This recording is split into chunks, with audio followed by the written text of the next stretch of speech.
Welcome to King's Health Partners Haematology podcast series called KHP HaemPearls. I'm Dr Deepti Radia, consultant haematologist at Guy's and St Thomas's Hospital, and I'm delighted to be here with you again. Today's podcast will focus on low platelet counts and thrombocytopenia. I'm glad to introduce my colleague, Dr. Gulnaz Shah, who's a consultant haematologist with me at Guy's and St Thomas's Hospital, and we'll be talking through some of the common queries primary care colleagues have around low platelet counts. So, Naz, thank you for joining us. And I think I'll go straight into the first question. The commonest thing is, a normal platelet count ranges from 150 to 400 or 450 times 10 to the 9 per litre in most laboratories. When should a clinician, GP, whoever the clinician is, be concerned about low platelet counts? Thanks, Dipti. Normally, in the presence of a normal coagulation screen, we get more concerned about other causes for thrombocytopenia when the platelet count drops below 100. Most patients won't start to develop any obvious symptoms until their platelet count drops a lot lower. So often it's when the platelet count drops below 30 when people start to experience more significant symptoms of bruising or petechiae. And actually, older patients will experience these symptoms often at a slightly higher platelet count than at that around 50, particularly if patients are on anticoagulants or antiplatelet agents. They may start experiencing symptoms earlier. But generally, we tend to see patients in our clinic with a platelet count below 100. And we would also see patients with any level of thrombocytopenia if they had any additional cytopenias to exclude other causes. Okay, so it's kind of, again, coming back to the full blood count, isn't it? Which is what we'll be doing in this series, looking at the whole range, but the big three, the hemoglobin, the white cell count, and then the platelet count, to see if all of them are a little bit lower, or whether it's just an isolated low platelet count, and looking at the cause for that. So if we then focus on the isolated low platelet count, you've talked about the threshold of about 100, if I can paraphrase that. But if a patient's not symptomatic and they have a platelet count of about 100, what else should a clinician think about before picking the phone up or referring? Are there any other conditions? What else should they be doing? So I think if you do pick up a thrombocytopenia platelet count below 100, it's a good idea to speak to the patient and take a history, really, and look at their previous results to see whether they've ever had a platelet count like this before. So the main thing is asking about symptoms first and any previous history.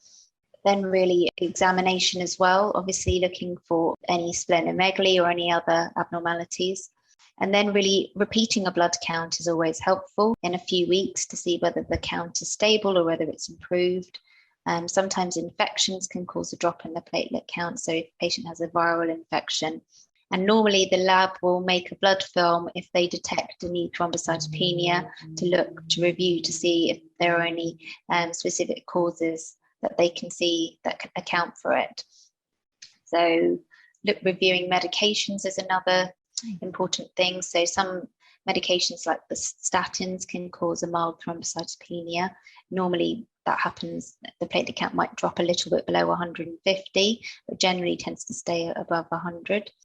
And then doing a coagulation screen just to make sure the rest of the coagulation process is normal. Virology is always important, hepatitis B, C, and HIV. Checking the hematinics as well, because hematinic deficiencies, vitamin B12, folate, ferritin, and iron studies. I have seen thrombocytopenia in severe iron deficiency. Just to pick up on that with the hematinics, because it's always how low is a severe B12, because you do get referrals for patients who have platelet counts of about 99 with this has to be B12. What other indices would people need to look at? Because it's not necessarily the B12, is it? No, not necessarily. So normally, if it's a severe B12 deficiency, you'd expect them to have a macrocytic anemia as well. And they may have other cytopenias as well as a thrombocytopenia. They may be neutropenic as well. So the large blood cells, the macrocytic picture would make you think more about a B12 or a folate deficiency. And I guess in looking at it, in terms of blood screens that you've done, thank you, because it ties up with whether the patients are going to have a low platelet count and other causes, or they're going to have an increased bleeding tendency. Are there any other medical conditions that, it's quite common to get a low platelet count with? Because we talk about primary and ITP, which we'll talk about in secondary. Can you expand on those a little bit? Yeah, so primary ITP is idiopathic, whereas secondary ITP is related to other conditions. So it may be related to underlying viral problems such as hepatitis B, C, or HIV, and also other autoimmune conditions. So patients with lupus or any other, connective tissue disorders can present with a low platelet count and have a secondary thrombocytopenia. Liver problems as well. So people with cirrhosis, they will have thrombocytopenia as well if they've got portal hypertension. So I think what I was thinking of is that those patients with the autoimmune conditions also may be on medications like methotrexate, which will further augment the change in the blood count and maybe make them more thrombocytopenic. So it comes back to what you said at the very beginning, is always patient and history and getting a full history about it to try and see where this low platelet count sits. Before I go on to talking about ITP, spurious thrombocytopenia, what is that when it gets reported? So you can call it spurious thrombocytopenia or pseudo-thrombocytopenia, which is a process which happens in vitro. So you get clumping of platelet that happens in the EDTA tube due to agglutination of platelets, which leads to a falsely low platelet count on the automated reading.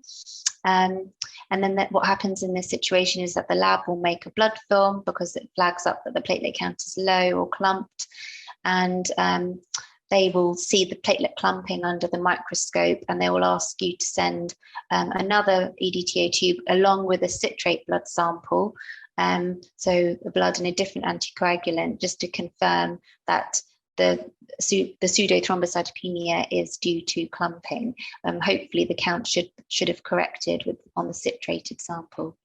Brilliant, because we tend to put that in a comment. It's quite nice to know what that means in terms of it being an in vitro event rather than in the patient as well. And just one more test before we move into ITP, looking at using flow for platelet counts, which is quite commonly done, but it's done in centres. When is that actually used? So we use it in patients where we often see comments on the blood film that there's lots of large platelets. And so often what happens is the platelet count may be underestimated on the automated count. So we use the platelet immunological assay, which uses flow cytometry to look at markers on the platelet surface, and it gives you a much more accurate platelet count, which will confirm that actually the platelet count is higher than what we're getting on the automated machine. And I guess that's useful in some situations, and I'm just thinking off the top of my head of pregnancy and lumbar punctures and other bits, just to make sure you've kind of hit a threshold. Yeah, it's useful for pre-procedural optimization, when patients are a bit borderline and you want to make sure that it's safe to do a procedure. So getting it above that kind of target platelet count of 50 for many procedures, it's quite helpful to have that documented. Yeah. Great. So the last couple of minutes really on ITP, because that's kind of the low platelet count people worry about in terms of a diagnosis. How is that diagnosis? You mentioned as primary made in clinical practice in your clinics. Yeah, so ITP, yes, we see it commonly in our clinics, but it's actually still a relatively rare disease. So in the UK, about 3,000 to 4,000 of the population have it at any one time. It's, as you say, Dipti, so that it is a diagnosis of exclusion. There's currently no diagnostic test for ITP. So it simply involves taking a thorough history examination, family history, and excluding other causes of thrombocytopenia, which we've spoken about before. So we look at the blood under the microscope, exclude other infiltrative causes which can cause a thrombocytopenia, so bone marrow problems. We also look at hematinics. We look at liver profile, virology. In older patients, we also do a myeloma screen as well to make sure that there isn't a paraproteinemia that could be causing it. And then obviously other autoimmune, other secondary causes as well. And once we've excluded, and as I said, if there is some in older patients or with atypical features, so they may not present with an isolated thrombocytopenia, they may have other cell count abnormalities, you may want to do a bone marrow biopsy to exclude a primary hematological bone marrow infiltrative cause. And then, yes, once you've excluded all of those causes, if you've got an isolated thrombocytopenia, then we do label them as having ITP. And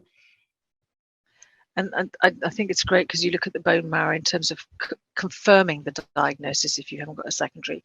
And I guess the final question is, ITP, when that diagnosis is made, it'll be made in secondary care.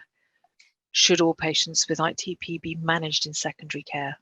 So yes, I do think all patients should be managed in secondary care, because these patients will need monitoring, and if they do have a relapse where they require treatment, this should be initiated by a specialist, because it will require specialist monitoring, particularly to see if they require any ongoing treatment with steroid sparing agents as well, and for the future. So normally, if patients are in remission for a few years and don't have any relapses after the initial presentation, we do refer them back to primary care for ongoing monitoring, and obviously they can be referred back if any problems arise in the future.